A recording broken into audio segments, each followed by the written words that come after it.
Hello everyone. तो इस video में हम बात करने जा रहे हैं किस तरह प्रोजेक्ट बनाया जाता है। जैसे ये प्रोजेक्ट रिपोर्ट है, सबसे पहले टेबल ऑफ कंटेंट आ गया, प्रोजेक्ट प्रपोजल परफॉर्मा होते हैं, ये हर यूनिवर्सिटी का होता है। उसके बाद आपका गाइड का बायोडाटा आ जाता है। उसके बाद आप प्रोजेक्ट प्रपोजल अटैच करते हो, सर्टिफिकेट ऑफ ओरिजिनलिटी आ जाता है, table, figures, acknowledgement and last one is abstract कि आप कर क्यों रहे हो।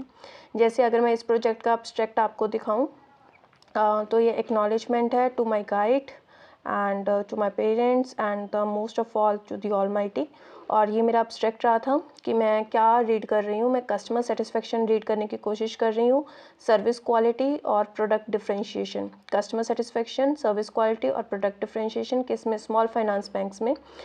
तो मैंने इसमें जो केस स्टडी ली थी वो कैपिटल स्मॉल फाइनेंस बैंक की ली थी। मेरे को कहा गया था कि हर ब्रांच में 100 रिस्पॉन्डेंट्स आपको करनी है चूज़, तो मैंने 100 रिस्पॉन्डेंट्स चूज़ किए थे और ये सारा मैंने एक अब्स्ट्रैक्ट लिखा था, वो सब आपको भी लिखना होता है। और अब हम बात करें, सबसे पहले जैसे अब्स्ट्रैक्ट वगैरह हो गए तो मेजर चीज़ आ जाती है आपका सिनॉप्सिस, आप किस तरह प्रिपेयर करते हो। तो ये मेरी सिनॉप्सिस की है। सिनॉप्सिस में सबसे पहले मैंने अपना प्रोजेक्ट प्रपोजल का टॉपिक लिखा, फिर थोड़ी बहुत इंट्रोडक्शन दी कि बैंकिंग क्लासिफिकेशन कैसे होती है, कैसे नहीं होती है। उसके बाद मैंने स्मॉल फाइनेंस बैंक्स के बारे में थोड़ा मेंशन किया है, इनकी स्कोप ऑफ एक्टिविटीज़। उसके बाद केस स्टडी थी जो मेरी कैपिटल स्मॉल फाइनेंस बैंक की थी, बठिंडा एंड सिरसा में।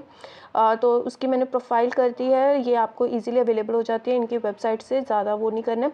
ऑब्जेक्टिव सोचने में आपको आराम से हफ्ता 2 हफ्ता लगाना है कि आपको कैसे ऑब्जेक्टिव सोचने हैं। जैसे मेरा ऑब्जेक्टिव था customer satisfaction based on behaviour and other demographic parameters, ठीक है। उसके बाद है to study how customer satisfaction and confidence among low and middle income classes will boost GDP, कि कस्टमर सेटिस्फेक्शन और कॉन्फिडेंस कैसे बूस्ट हो सकता है, बिकॉज हम स्मॉल फाइनेंस बैंक्स की बात कर रहे हैं। तो इसमें था, ये ऑब्जेक्टिव था इसका।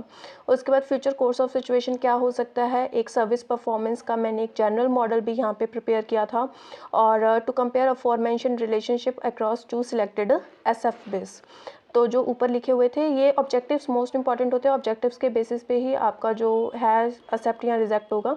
Next one is here about rational of study. Rational of study होता है बेसिकली लिटरेचर रिव्यू होता है। लिटरेचर रिव्यू आप बस 1-2 पैराग्राफ में लिख देते हो कि आप क्या क्या चीज़ें कर रहे हो। फिर कस्टमर एडवोकेसी आगे है। उसके बाद प्रॉब्लम ऑफ द स्टेटमेंट, कि जो स्मॉल फाइनेंस बैंक्स हैं अगर ये वाइब्रेंट रहते हैं तो हमारे जो अब के जो पब्लिक प्राइवेट बैंक्स हैं वो मतलब वर्ल्ड लेवल पे क्या कर सकते हैं, अपना स्कोप बढ़ा सकते हैं। इसी के साथ जो हमारे स्मॉल फाइनेंस बैंक्स हैं अगर वो उस ट्रेजेक्ट्री पे जा रही हैं जिस पर हमने सोचा है, तो वो भी क्या कर सकते हैं, नेशनल बैंक्स की तरह प्लेस ले सकते हैं उनकी। तो ये एक बहुत बड़ा फ्यूचर स्कोप था। उसके बाद रिसर्च मैथडोलॉजी आपने बहुत अच्छे से लिखनी है। रिसर्च डिज़ाइन, कि सबसे पहले डिज़ाइन में क्या आ जाता है कि आप कौन सा डिज़ाइन करो। जैसे मैं डिस्क्रिप्टिव किया, यहाँ पे मैंने मोड, मीडियन वगैरह सब निकाला था, गैदर किया डाटा। एक्सपेरिमेंटल भी था मेरा, एक्सपेरिमेंटल इन द सेंस की cause and effect of a situation मैंने इसमें देखा था। कोरिलेशनल था, मैंने कोरिलेशन मैट्रिसेस भी इस प्रोजेक्ट में बनाई थी।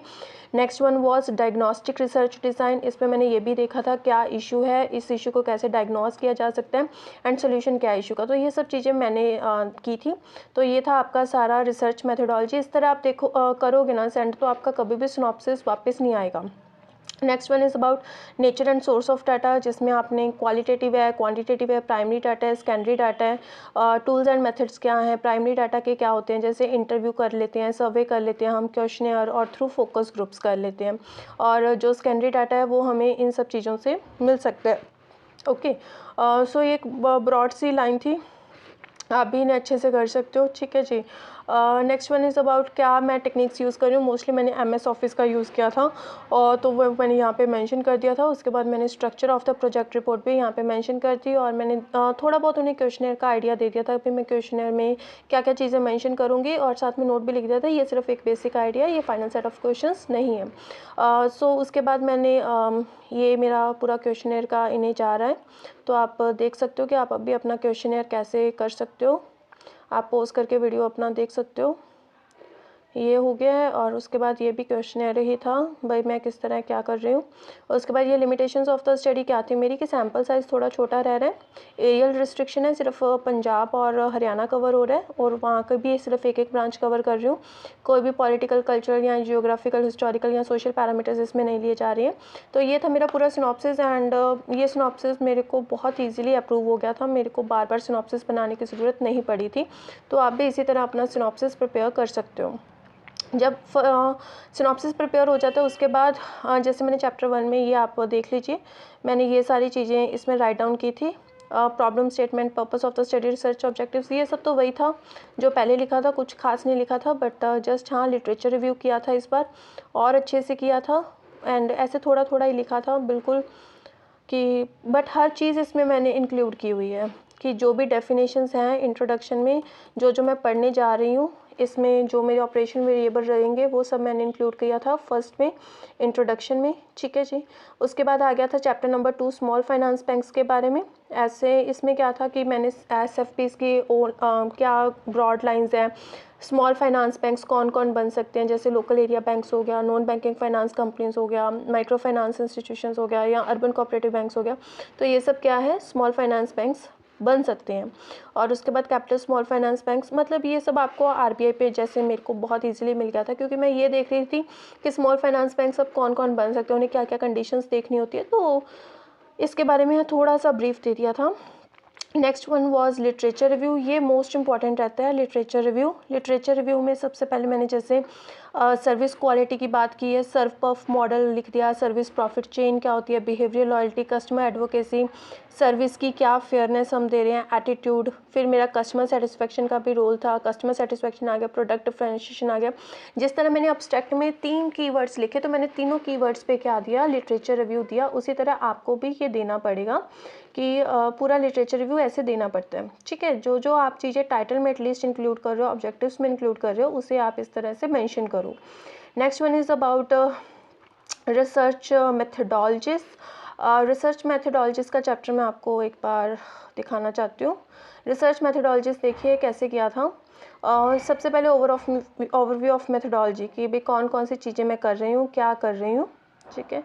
टू सेटिस्फाई रिक्वायर्ड ऑब्जेक्टिव्स, मैंने toward scientific applied research has predictive purposes. ठीक है, साइंटिफिक अप्लाइड रिसर्च किया है।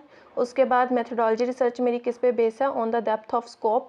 यहाँ पे मैं एक्सप्लेनेटरी रिसर्च भी कर रही हूँ, और जो मेरी जो स्टडी है वो डिस्क्रिप्टिव रिसर्च बेस भी है।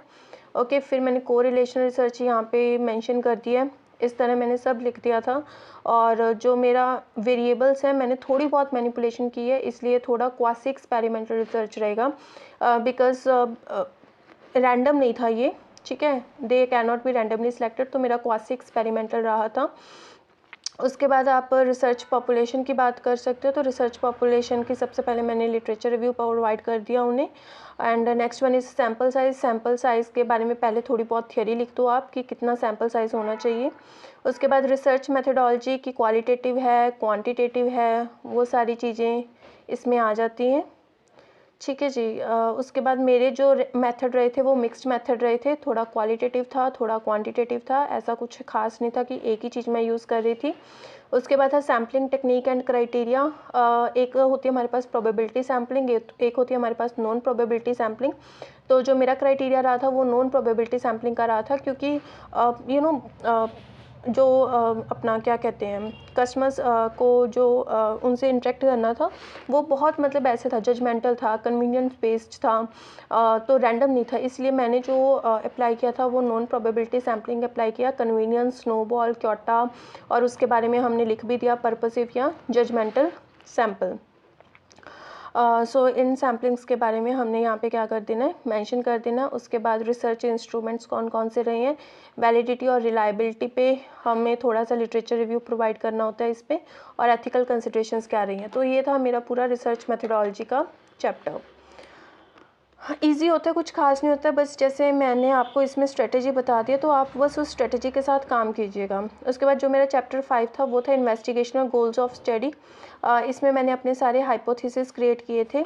आप ये हाइपोथेसिस यहीं से पढ़ लीजिए, बस ऊपर थोड़ा सा एक पैराग्राफ मेंशन कर दो आप लिटरेचर रिव्यू से, जो इन दो फैक्टर्स को कोरिलेट कर रहे हैं। G1, G2, G3, G4, 5 ये मेरे गोल्स थे जो मैं क्या करना चाहती थी, स्टडी करना चाहती थी। उसके बाद मेरा चैप्टर 6 डेडिकेटेड था findings, discussion and data analysis को। इसमें मैंने दोनों साथ साथ में डिस्कस किए हैं, वो मैं आपको दिखा भी देती हूँ कि CFSP कस्टमर्स, मेरा जैसे जेंडर डाइवर्सिटी का था तो दोनों ब्रांचेस का साथ में टेबल लगा दो आप, उसे विजुअली रिप्रेजेंट कर दो। एजुकेशनल क्वालिफिकेशन था, फिर से दोनों टेबल साथ में लगा दो, उसे ग्राफिकली रिप्रेजेंट कर दो। Similarly annual income table plus graphs represent कर दो। ओके, सिमिलरली ये क्या आ गया कि बैंक के साथ कितने टाइम से जुड़े हुए हैं, सेम ग्राफ इस तरह मैंने रिप्रेजेंट कर दिया था। और ये था मेरा डिस्क्रिप्टिव स्टैटिस्टिक्स आ गया था, मॉड मीडियन जो भी था ये मैंने ऐसे लिख दिया था कि एज का क्या है, ड्यूरेशन ऑफ रिलेशनशिप का क्या है, तो वो सब लिख दिया था हमने। उसके बाद था ये हमारे पास डाटा एनालिसिस आ जाते हैं। डाटा एनालिसिस क्या था कि मैंने जो मॉडल यूज़ किया था कि इसमें मैंने रिलायबिलिटी के बारे में पढ़ा था, एश्योरेंस के बारे में पढ़ा था, रिस्पॉन्सिवनेस, टेंजिबिलिटी, एम्पैथी, और इसके आगे कुछ कुछ फैक्टर्स मैंने बना दिए थे। सिमिलरली मैंने हरियाणा ब्रांच के लिए भी इसी तरह एक टेबल क्रिएट कर दिया। उसके बाद मैंने कोरिलेशन मैट्रिक्स से ये कोरिलेशन टेबल निकाला था। ये आपको MS एक्सेल से इजीली मिल जाता है, सो डोंट वरी, कि correlation indices regarding various investigational goals. तो ये मेरा एक कोरिलेशनल का टेबल बन गया था, correlation coefficients, correlation of service satisfaction with other parameters, तो इस तरह का रहा था। और उसके बाद ये हमारे सिरसा ब्रांच के लिए आ गया। अब मैं आपको थोड़ा कोरिलेशन के बारे में और बता देती हूँ। जैसे मेरे 7 गोल्स थे तो मैंने ये लिख दिया। अब जो ये मेरा सर्व पर्फ है और कस्टमर सेटिस्फेक्शन है, ये देखिए आप, अगर आप इधर जाएंगे तो हमें यहाँ पे ओवरऑल मीन मिल रहा है, ओवरऑल मीन मिल रहा है हर चीज़ का। तो उस अकॉर्डिंग आपको फैक्टर्स निकालने हैं और उसका कोरिलेशन मैट्रिक्स क्या करना है, आपको क्रिएट करना है। अगर आप कर सकते हो तो गुड है, कि मैंने इसे अपना आइडिया रखा था कि मैं कोरिलेशन करूँगी तो मैंने ये ऐसे निकाल दिया। यूट्यूब पे आपको इजीली वीडियोस मिल जाती हैं, how to find correlation in MS Excel, आप वहाँ से भी देख सकते हो। और सिमिलरली ये मैंने हरियाणा के लिए कर दिया है। एंड उसके बाद बस लिख दिया है भाई क्या कुछ किया जा सकता है। ट्रेनिंग, इंटरनल मैकेनिज्म्स होने चाहिए, ट्रेनिंग होनी चाहिए, इंफॉर्मेशन शेयरिंग होनी चाहिए, सर्विस क्वालिटी मैनेजमेंट गैप के बारे में आ गया यहाँ पे। हाँ, सो ये इस तरह से आप फाइंडिंग्स एंड डिस्कशन कर सकते हो और इससे आपका क्या हो जाएगा, कंप्लीट हो जाएगा। ओके, मैं आपको एक बार कोरिलेशन का दिखा भी देती हूँ कि कहाँ पे कैसे किया था मैंने।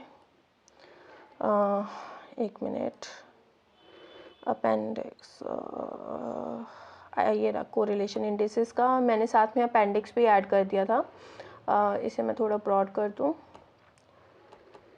ये देखिए मैंने ये ना मैंने क्या बना लिए थे, ये देखिए रिलायबिलिटी का मीन ले लिया था, एश्योरेंस का मीन ले लिया, टेंजिबिलिटी का मीन ले लिया, एम्पैथी का मीन था, तो ये सब था। ठीक है, तो उसके बाद मैंने क्या किया, इन सब का कोरिलेशन मैट्रिक्स क्रिएट कर दिया आपस में।